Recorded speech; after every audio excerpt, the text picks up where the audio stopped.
Hi. Hi, Hello.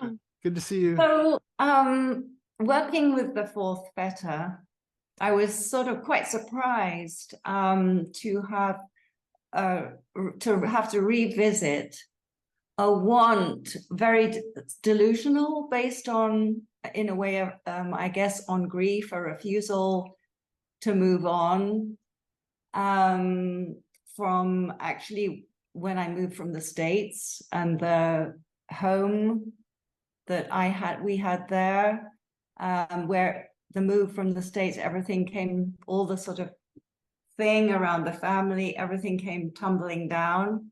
And then my husband became ill, and so this house, that I so wanted to go back. I so wanted to have it back, and but also all the identification with it, in a way, the hiding behind it, because it represented a time of life when a family and being, having sort of like a purpose and meaning, and then all of a sudden it's like, whoa, what is this? And so I could see all the identification with it, and somehow all the way I suppose I could see, I could say I was like hiding behind it in a way, because it was there. It was a thing. It was like an object constancy type of thing, if that makes sense. But then there was a trail of other times of loss, and in a way, the refusal, and it felt very, in a way, childlike. And I didn't want to go into all the identifications. I just sort of sat with the energy.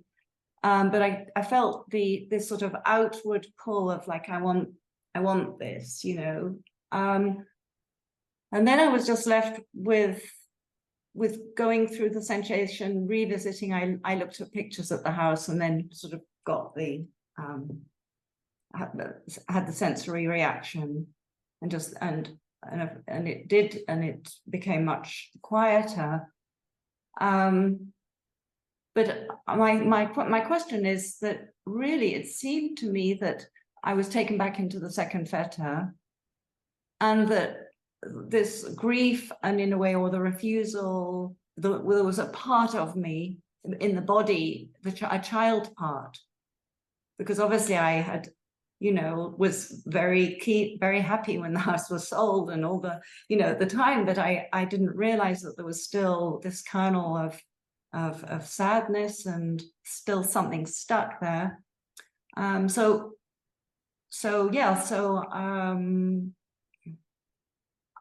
In the end, it seems that the only thing was to do was, my question is, just being in the calm, being in the space with this energy of like, I want that sort of, I felt it was childlike, and just holding the space for those emotions just to be there, revisit, and seeing the thread with other times or other experiences that I've had of loss, that I can link up the same type of feeling of not easily being able to move forward. And just wanted your thoughts on that. Yeah, I think it's beautiful. We actually both work a lot with that, and we use the seventh Fetter for that. The seventh Fetter is creating something out of nothing. For example, time. That we have this idea of time, that time is linear, that we have a now and we have a future and we have a past, and because time is not real, for everybody that are sitting and going, pardon, then we will get to this at some point. But I just want to just shortly, very, very comprised, talk about how we work with it. Because time doesn't exist, you can walk in and out of future and the past.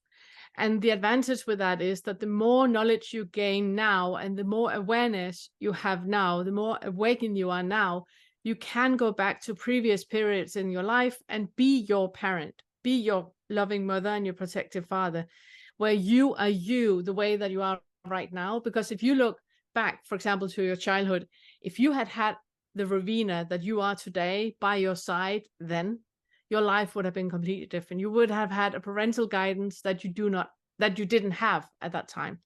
And when we heal the past, when we heal ourselves in reverse, that is what we're doing. So we have worked a lot with that for both of us, going back into time and with the parent and with the adult that we are now, and healing the things in reverse that needs to happen. What you do is practically that you sit down, you close your eyes, and you imagine the period. Actually, would you mind talking about? I'm just muting you guys a bit. Wait, which one? Do you remember when we were standing in the kitchen? You had, if I'm overstepping, and you had that feeling where everything being rushed with the death of your auntie, and your the death of your grandmother, and you didn't have time in the house to say goodbye. Yeah. There were so many feelings about it. So we went back. Yeah. You went back, and you were sitting with the child with the cookie and the milk and healing that part. Do you remember that? I remember parts of it. My memory is atrocious. Yeah, but that's the whole issue with it. Yeah. That's the whole issue. When you start to do these things where you go in and out of time, when you heal a wound in past, it's going to be healed and you will forget all about it. Because in every single moment, there's a new you. Your cells are dying all the time and new cells are emerging all the time. So there's 2 days from now, the person that is sitting here at this meeting right now will not be there 2 days from now. And your body keeps pushing the reboot all the time, which means that you forget what is happening. That's why we can look back at a past experience and go like can't even remember it. But when you start to heal in reverse, you forget because it's healed. So there's no need to hold on to it anymore. The hook is unhooked. Yeah. And it's healed, and then you forget. So I'm sitting and asking you about something. I remember like standing in the kitchen talking about something, and I remember it being, but I don't remember the context of why we even brought it up. Do you want me to feel free? Yeah, okay, feel free. I can just talk about it? Absolutely. Okay. Yeah. I'll if there's any facts that are wrong, I'll just correct, but go for it. Good. Consent. I love it. Yes. Thank you. What happened was that Todd was in a situation where he has been like the head of the entire family. He's a Middle Eastern descent, so it's very much about families. And there's not been a male in the family for a long time. So that was his role, and has been for his grandparents, for his aunties, for his mother. So he was the one taking care of it. Yeah, super helpful. Yeah. Anyways, so when the family started to die off, he was the one that was, in charge of it. And when you are in charge of an estate and all of that needs to be sorted out, there's not really space for any feelings and emotions. And everything was very, very rushed. Yeah. With them. Yeah.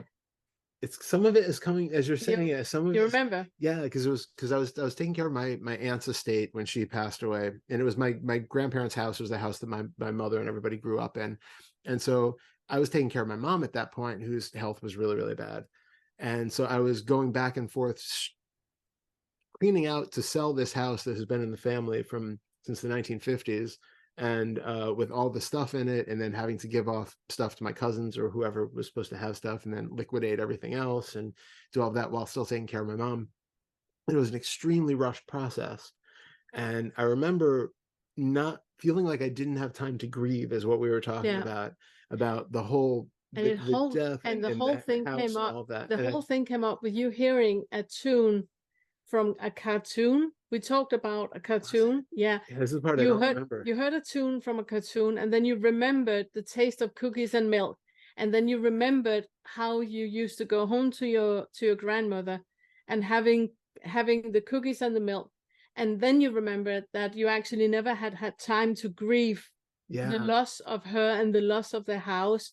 And you felt you teared up, and you really was super emotional. So we went back in time. Yeah. We did the 7 Fetter, and you went back in time, and you were sitting as a child, having your cookies and your milk for the last time when your nan was your grandmother was in the house. She was alive, and you could say goodbye to everything.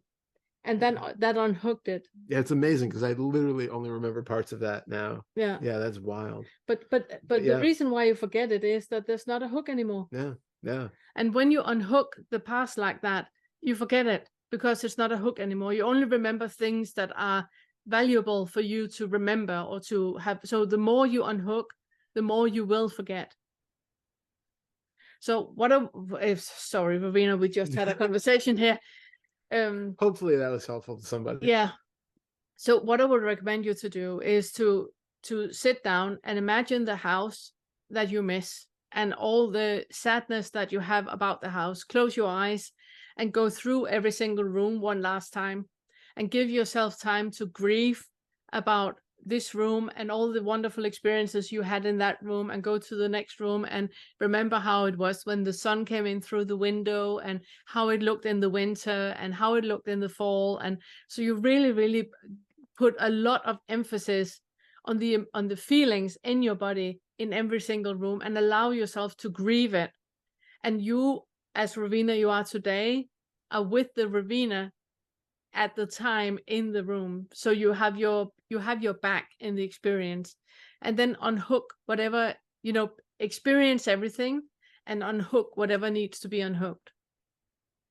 Yeah, that makes sense, because of course when you're moving and doing all these other things, you don't give yourself time. You just, no. I was super pleased because I was so efficient and I did this and I did that. But it's interesting because I did a lot of grieving when I arrived in Belgium. I mean, for a long time, there were so many things. And so I was really surprised that it, jumped into the picture. So clearly I hadn't done anything like that. So thank you. Yeah. No, we really compartmentalize so much in times. I mean, I remember after my mom died, having to, clean out all the stuff in this house and take care of everything. And I remember expecting to be really grieving in a way that would be great, tangible, and it wasn't. I had like boundless energy. I was like up at, I was sleeping for like 4 hours, and I'd get up and I'd be doing stuff and donating stuff, and it would just be like go, go, go. And I'd be on the treadmill every day, and it was just like boundless energy. And then the grief came like a year later, and it was like everything had just been kind of shut off, locked away so that everything could get taken care of, fully functional, and then the stuff comes out. So and that is where you can use the seventh feather to go back in time with the person you are now, with the knowledge you have now, with the awakening you have now, and truly experience all of it and unhook what needs to be unhooked, and feel what in your body what needs to be felt, because that's why it comes up. That's why it's there. Yeah, exactly. There's something in there that you haven't felt yet. There's areas that needs to be felt and acknowledged, and then you can let go of it.